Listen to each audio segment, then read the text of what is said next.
And what's next? We're going to turn our attention now to Japanese textiles. Your passion, one of your passions? Maybe one of my passions. I mean, I'm more into ceramics. Oh, yes, that's right, ceramics. Textiles. I mean, you know, I haven't got the dexterity for things like this. You know, watching Rob do it, I was just felt the speed he does. But yeah, so it's Rob Jones from Romore Designs, and he's going to give us a bit of example of some techniques to do with Shibori, which is a Japanese textile technique. Wonderful. But before we move on, we would love to mention what we are still offering on the website. So as well as some of the programs we've already shown you yesterday and so far today, origami workshop, calligraphy workshops, all that it's available for you to watch anytime. Exactly, on demand. It's not just a live stream, you know. So if you get bored of me and Haruka, we won't be offended. Just go and look at something else, you know. And remember, if you were to make anything, please tag us, Japan Matsuri Presents, and put it on social media. We are still live streaming on Facebook, and where you can live comment. We will look forward to reading any live comments regarding the No performance, which was absolutely amazing. Great. Let's hand over to Rob. My name's Rob Jones from Romore Designs, and I'm a Shibori and Japanese textiles designer. So I work with various different Japanese textiles techniques, including Shibori, which is Japanese resist dyeing, typically with indigo, Katagami stenciling, Sashiko embroidery, Kogin counted thread embroidery, and I also do some Boro inspired mending. Shibori, which comes from the Japanese verb shiboru, which means to wring or to squeeze, relates to the dyeing process, the indigo dyeing process, where you have to dip pieces many times to get strong coloured blues. The Shibori tradition goes back 1500 years in Japan and comprises many different types of techniques, including stitching, binding, folding, clamping, wrapping fabric around a pole. There are many, many hundreds of different ways of applying the texture. All of the patterns work in the same way. They all involve trapping parts of the fabric in some way, either through a binding thread or sewing thread, to prevent the dye from getting into certain areas. This leaves a distinct set of pattern marks. The simplest patterns are the binding patterns, which are these patterns here. But you can also do quite complicated patterns with stitch as well. And I'm going to demonstrate 2 or 3 simple techniques for you now. So here are some basic stitch techniques. But you can make all sorts of amazing patterns with them. So this is a thing called karamatsu, where you have closely spaced running stitch, giving these lovely broken lines as the pattern dye is distributed across. This is a simple stitch on the circle. This is done with folding and stitching. This is called guntai, which was used to decorate samurai warlords' clothing. This pattern is called makiage, which has a stitched outline and a bound center. Karamatsu, which is the larch pattern, which involves folding the fabric and sewing concentric circles. This pattern is known as tatiwaku, which represents rising steam, and it's done using different types of shibori stitch. I actually use a plastic template to draw these lines so I get a clear mark. These silks here have also been done with shibori. This is a type of makiage with a stitched outline and a bound center. This little pattern is known as kumo, which is a spiderweb pattern, and this one here is kanoko. So I'll just demonstrate a few of the techniques for you, just some very simple things. So the first thing I'm going to do is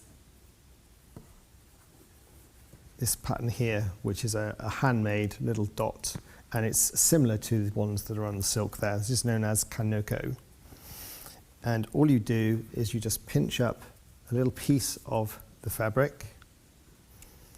I use this strong nylon thread for binding because it doesn't break. And you wrap the thread 3 or 4 times around, pull in very tightly, and then you make a special knot, which is known as a kamsage knot, which is just a slip knot that slips tight, very tight, and that prevents the dye from getting in behind. If you want to build up the pattern, you can apply more winds of the thread and more knots. So that's a very simple pattern. You can also make a pattern using a baking bead or a marble, which is not quite tie-dye because tie-dye is done with rubber bands typically.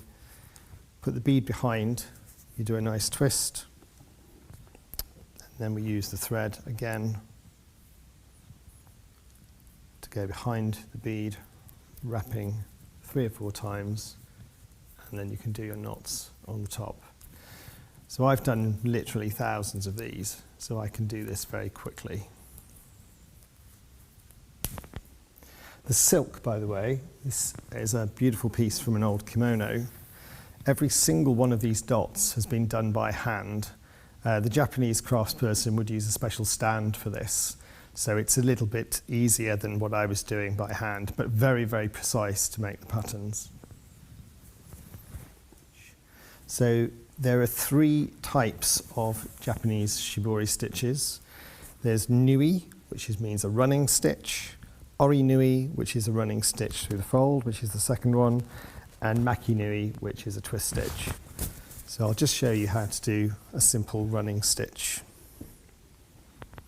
I use a doubled thread for this. And all I'm going to do, I've drawn a line on the fabric. I'm just going to use that to sew against. You want to try and keep your stitches the same size, if possible, and then you end up with a nice even pattern. And you'll notice that I'm just gathering the stitches up on the needle, so I'm not actually pulling a stitch through. So I'm basically just following the line that I've drawn on the fabric, and I'm trying to make sure the stitches are about the same length, and the gaps between the stitches are also the same length, and then I will end up with a nice even pattern across the whole piece. So when I get to the end, I'll just hold the needle and pull the fabric off, and I'll leave the stitches flat like this.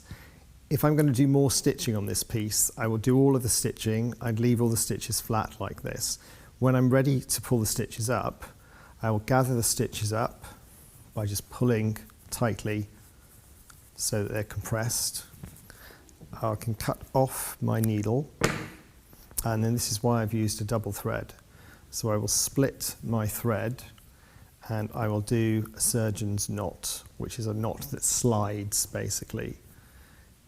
And that means that I can pull those threads up and knot that off really, really tightly. And I usually do a few more knots afterwards just to make sure it's really secure, so maybe another 3.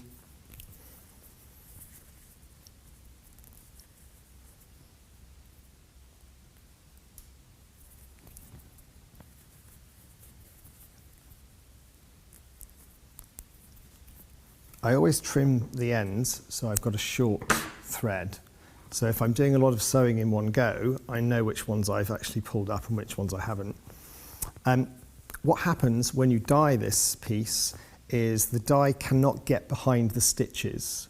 So you end up with the white colour of the fabric in between the blue, and that's the good bit at the end.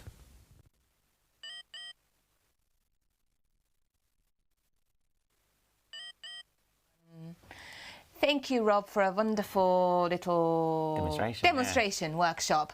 You can catch up more of his demonstration on the website. Yep, in the discovery area. Yeah, discovery area, as well as I mentioned before, origami and calligraphy and more. Yes. So what's next is before that, actually, Rob, if you want to see it in real life, is part of an exhibition at the Embassy of Japan, which is starting 5th of October. So it's, Japanese textile artists from the UK and Japan who are either inspired by Japanese textiles and, not just what Rob's doing, but all kinds of things. It's, it's a real showcase of textiles. So you can book tickets for free online, opening on the 5th of October. Great. So